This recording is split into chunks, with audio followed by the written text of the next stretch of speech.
আহিছে মই মানে ভিডিঅ'টো অলপ বন্ধ কৰি দিলোঁ মই মানে ৰাতিপুৱা ফাৰ্ষ্ট কাম ডাষ্টবিন পেলোৱাটো থাকে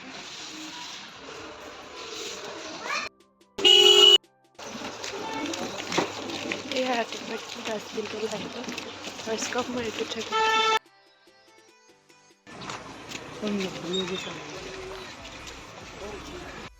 আকৌ মাছ কিনিব আহিলোঁ আজি বৃহস্পতিবাৰ আমি খাব পাৰোঁ যে সেইকাৰণে মাছ কিনিব আহিছোঁ সেইটো গলি গলি মাজেদি ডেইলি নাহৰ লগত ডেইলি বিচাৰোঁ একে শেষৰ গলিটোত আছে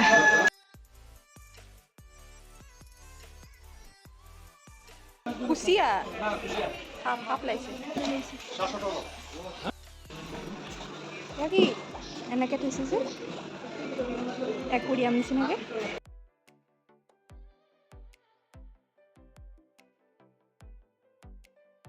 এয়া মাস্ক পিন্ধি আহিছোঁ ইয়াত বহুত ধূলি মই মূৰত কাপোৰো মাৰি আহিছোঁ ইমান ধূলি হৈছে গাড়ীবোৰ একে ধূলিৰে পোত খাই আছে ইমান বেছি ধূলি ইয়াত এতিয়া আমি বজাৰ কৰি হৈ গ'ল মই যাম ৰুমত আৰু মই যাম অফিচত ইয়াৰ কাৰণে বাই বাই বাই বাই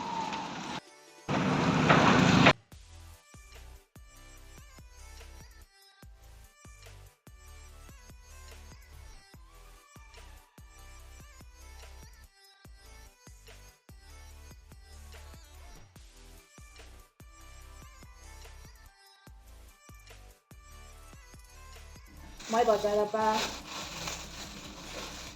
ধনিয়া আনিলোঁ ধনিয়াখিনি অলপ তলটো গপচাই আনিছোঁ শিপাটো তেতিয়া মানে কাটি পেলাই মই টাবত লগাই দিম বুলি ভাবিছোঁ আৰু বিলাহী আনিছোঁ মাছৰ লগত খাবলৈ আৰু জলকীয়া আৰু এয়া মই যে দেখুৱাইছিলোঁ যোনটো ডিব্বাত অক্সিজেন দি থৈছে ফ্ৰেছ মাছ সেইখিনি মাছেই আনিছোঁ তাৰপৰাই আনিছোঁ এই গোটেই মাছখিনি এতিয়া দুসাঁজত চেজ কৰিব লাগিব 2-3 খালেহে চেজ হোৱাৰ চান্স আছে কাৰণ আকৌ কাইলৈ শুক্ৰবাৰ কাইলৈতো খাবই নোৱাৰোঁ বনাম ভোলৰ আৰু মাছৰ তৰকাৰী ফুলখিনি কাটি লৈছোঁ আৰু এটা সৰু চাইজৰ আলু দিছোঁ আপোনালোকে যোনসকলে মোৰ ভিডিঅ' চাই থাকে তেখেতসকলোকে জানেই মই খুব কম আলু ব্যৱহাৰ কৰোঁ তো এইখিনি এটা হুইচেল মৰাই ল'ম প্ৰেছাৰ কুকাৰত যদি মই তৰকাৰীটো ভাজি কৰি বনাবলৈ যাওঁ তেতিয়া মোক অলপ তেল সৰহকৈ প্ৰয়োজন হ'ব আৰু মই যিমান পাৰোঁ তেল কম ব্যৱহাৰ কৰিব বিচাৰোঁ তো সেইকাৰণে মই এতিয়া এটা হুইচেল মৰাই ল'ম ভোলটো পানী ওলায়েই ঠাণ্ডা দিনত ভোলটো খাব নালাগে আমি লৈ আহিছিলোঁ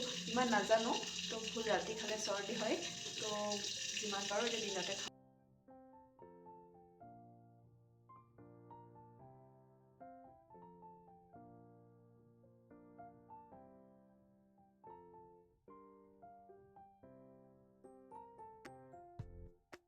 মাছ ফুটিলেও নুফুটিলেও আপোনালোকে ঢাকনা মাৰি বনাব তেতিয়া কম সময়তে মাছটো সিজি যাব আৰু এতিয়া মাছটো ফ্ৰাই হৈ যাবৰ কাৰণে আপোনালোকে ঢাকনা মাৰি ল'ব জুইটো অলপ কমাই ল'ব কাৰণ ধৰি যাব পাৰে নহয়নে বাৰু দৰহা মাছটো ধৰি যাব তো তেলটো অকণমান সৰহকৈ দিব লাগিব উপায় নাই মাছৰ কাৰণে তেতিয়া দিবই লাগিব খাৰলি বাকলিখিনি মই পেলাই নিদিওঁ কি কৰোঁ মই আপোনালোকক দেখুৱাম দেই আপোনালোকে ভিডিঅ'টো শেষলৈকে চাব তেতিয়া মই গম পাব মই ইয়াৰ বাকলি কি কৰোঁ এতিয়া মই মাছখিনি ভাজি আছোঁ মই একদম কম জুইত মই কম তেলতে ফ্ৰাই কৰিছোঁ বুঢ়িয়াই নাভাজিলেও হ'ব এনেকৈ তলটো প্ৰথমতে ফ্ৰাই কৰি ল'ম তাৰপিছত আকৌ উলিয়াই ইটো চাইড ফ্ৰাই কৰি ল'লোঁ ভোলখিনি মই সিজাই ল'লোঁ বিলাহী লৈছোঁ আদা এটুকুৰা নহৰু 4 ফুটা 3টা জলকীয়া আদা নহৰু আৰু জলকীয়াখিনি মই খুন্দনাত তেতিয়াই ল'ম অলপ এতিয়া মই মাছৰ তৰকাৰীটো বনাই ল'ম মাছটো ভাজি থাকোঁতে ভাতটো বহাই দিলোঁ মই একেটা কেৰাহীতে অকণমান তেল দিলোঁ তাতে বিলাহীখিনি আৰু পাঁচফোৰণ আৰু নিমখ অকণ দি ভালকৈ ভাজি ল'ম তেতিয়া ইয়াতে মই নহৰু আদাখিনি দি দিম মই এনেকৈ নহৰু আদা খুন্দনাতে থেতিয়াই লওঁ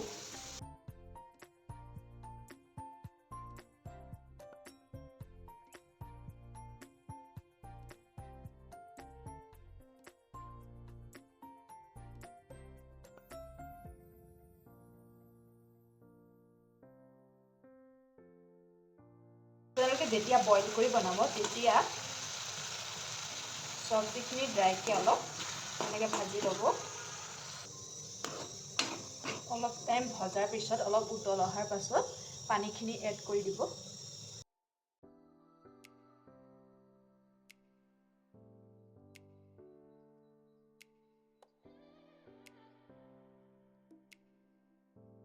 আজি আনিছিলোঁ ইয়াত ধনিয়া।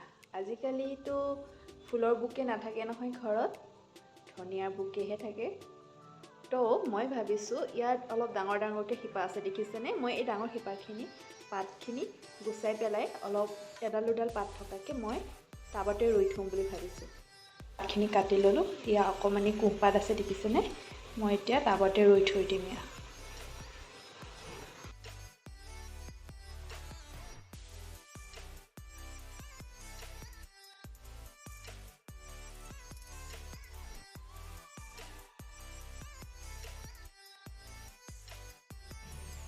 আমাৰ এতিয়া ফুলৰ আৰু মাছৰ তৰকাৰী খাবলৈ ৰেডি। বহুত কম সময়তে এনেকৈ কৰিলে বনাব পাৰিব আৰু কম তেলতে বনাব পাৰিব।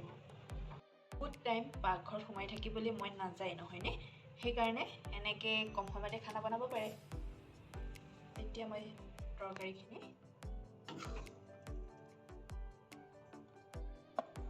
ইয়াত ভৰাই থৈ দিম। এই ডিব্বাটোৰ তলত ফুটা আছে। মই এক তৰপ মাটি, এক তৰপ চব্জি, তাৰপিছত এক তৰপ মাটি, আকৌ এক তৰপ চব্জি, তেনেকৈ কৰি কৰি সাৰ বনাই বনাই ফুলত দিওঁ।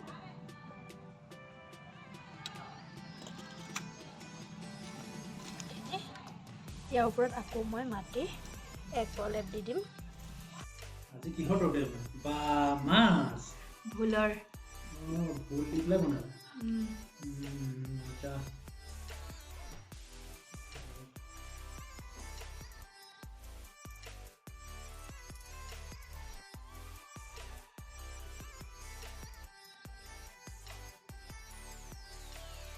এয়া দুপৰীয়াৰ পৰা অনা লোকেল ভোলখিনি আছিলে যে, সেইখিনি আজি বনাই শেষ কৰি দিছোঁ আৰু। লোকেল ভোল বহুত টেষ্টি ন? বহুত ধুনীয়া। আচ্ছা। এতিয়া ভোলত গোন্ধটো নাথাকে, কিন্তু গাঁৱলীয়া ভোল যে পুৰা টেষ্টি, বহুত মিঠা। এয়া দুটা হাত লগাই পেলাই খাই আছে মাছ। এনেকৈ খাব এতিয়া।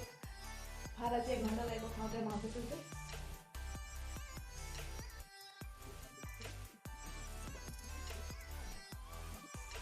ইয়াত বহুত ঠাণ্ডা পৰিছে আৰু এতিয়া বাজিছে 7টা। তো আৰু হাজবেণ্ড সোনকালে আহিলে আজি মই সোনকালে আহিলোঁ। এতিয়া 7টা বাজিছে।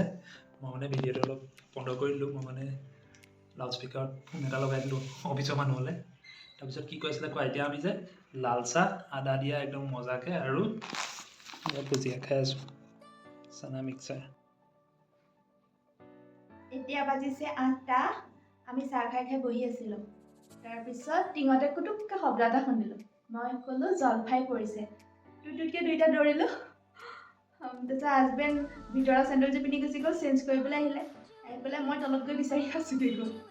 তাৰপিছত নাপাই পেলাই আমি দোকানত বস্তু আনিব আছিলে, আনিব গ'লোঁ। তাৰপিছত দেখিছোঁ যাওঁতেই ভৰিৰ তলতে আছে। তাৰপিছত এইটো পাই আনিছোঁ। ৰাতি 8টাত জলফাই বিচাৰি ফুৰিছোঁ। সৰিয়হ দি মাছ বনাম। এই দিনতে মোৰ ৱাইফে সৰিয়হ তিয়াই থৈছিল, বগা সৰিয়হ। এয়া ধুনীয়াকৈ টুকি লৈছোঁ আৰু ইয়াতে 3টা জলকীয়া আৰু নহৰু 7-8 ফুটা আৰু আদা, এই গোটেইখিনি একেলগে মিক্সিত ধুনীয়াকৈ পিচি ল'ম। পিচি এটা পেষ্ট বনাই ল'ম। মাছখিনি অলৰেডি ফ্ৰাই কৰি থোৱাই আছে, গতিকে মাছ ফ্ৰাই কৰা কামটো কমি আছে। তেতিয়াহ'লে মই এইখিনি পিচি লওঁ। সৰিয়হখিনি দি ল'লোঁ, আদা ডোখৰ, নহৰু কেইফুটা, তাৰ লগতে জলকীয়া, ইয়াতে বিলাহী কেইডোখৰমানো দি দিম আৰু পিঁয়াজো দি দিম।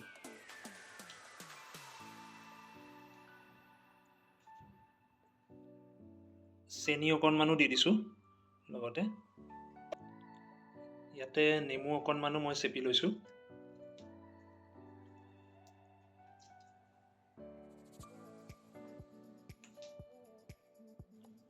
এয়া মই ধুনীয়া স্মুথ সৰিয়হৰ পেষ্টটো বনাই ল'লোঁ। তেল থাকেই, গতিকে তেলটো কমাই দিছোঁ। মই খানা নবনাওঁ, মই আজি যোগালী। আৰু অলপ কালজিৰা তেলতে ফুটাই লৈছোঁ। তাৰপৰা তেলখিনি গৰম হৈ আছে, গতিকে মই লগে লগে পিঁয়াজ কেইটুকুৰ দি দিছোঁ।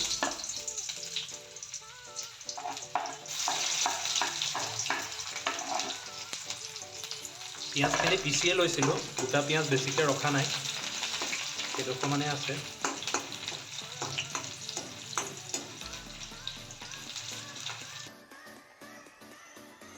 এতিয়া অলপ অলপ ৰঙচুৱা হৈ গৈছে, গতিকে মই বিলাহীখিনি দি দিম।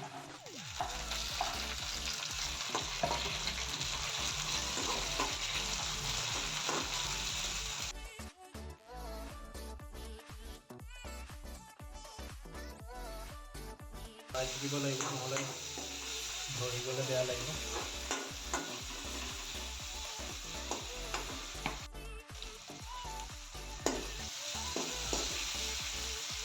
আৰু সামান্য লাল মিৰ্চ পাউডাৰ অলপ দি দিছোঁ। মছলাখিনি ভাজা হৈ গ'ল, এতিয়া মই ইয়াতে আমাৰ সৰিয়হৰ পেষ্টটো দি দিম। পেষ্টটো দি আপোনালোকে লৰাই থাকিব, নহ'লে এয়া যদি ধৰি যায় তেতিয়াহ'লে খাবলৈ বহুত বেয়া লাগিব।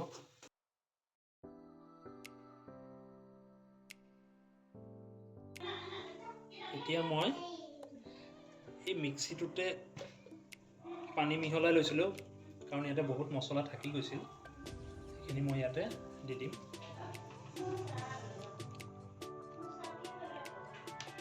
আৰু এইখিনি ধুনীয়াকৈ লৰাই মিহলাই দিম। মাছ কেইডোখৰ দি দিম ইয়াত। কেইডোখৰ দি দিছোঁ।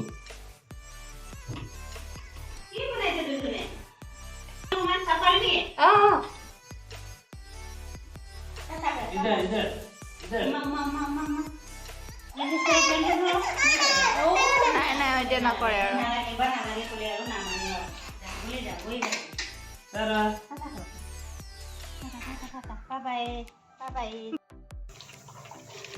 আমি অলপ পানী দি খবাই ল'লোঁ এইটো। এতিয়া সোৱাদ অনুসৰি নিমখটো দি লৈছোঁ লাষ্টত। আমি ইয়াত অলপ পানী দি পেলাই অলপ খবাই লৈছোঁ। এতিয়া মাছটো টান হৈ আছিলে যে অকণমান টানকৈ ভাজিছিলোঁ, এতিয়া অলপ কোমল হৈ পেলাই মাছটোৰ ভিতৰত তাৰ ফ্লেভাৰটো, সৰিয়হৰ ফ্লেভাৰটো সোমাই যাব।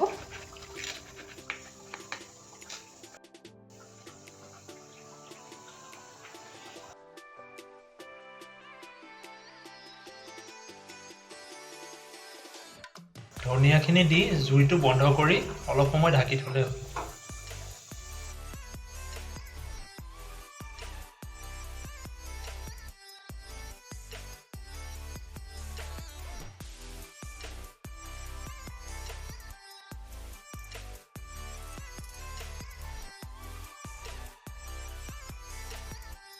হাজবেণ্ডে বহুত ধুনীয়াকৈ সৰিয়হ আৰু মাছৰ তৰকাৰী বনালে।